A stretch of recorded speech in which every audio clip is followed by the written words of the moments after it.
As you take notes and plan your projects in OneNote, you might wonder how to change deadlines and remember the things on your to-do list. Luckily, OneNote is also designed to work together with other Office applications like OneLook. You can set a reminder for your to-do list you have created in OneNote via Outlook Reminder. Now, if you're wondering how you can do that, follow the next steps in this video tutorial. To start, open Microsoft OneNote in your desktop and create your OneLook task.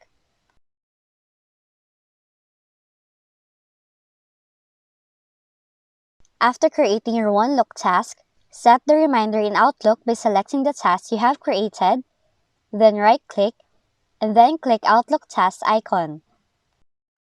Now select Custom,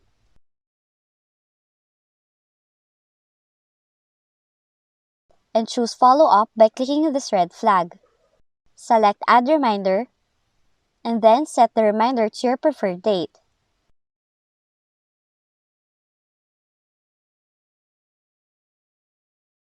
Once you're done, select OK.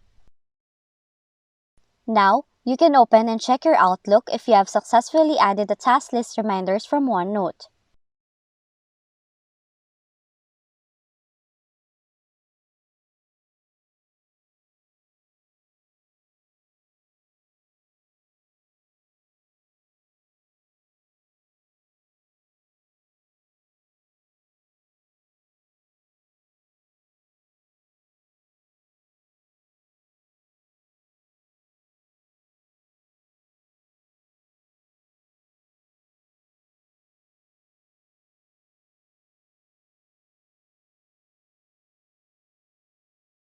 If you found this video helpful, kindly like and subscribe. You may also click and turn on the notification bell so you can be notified from whenever we release new videos.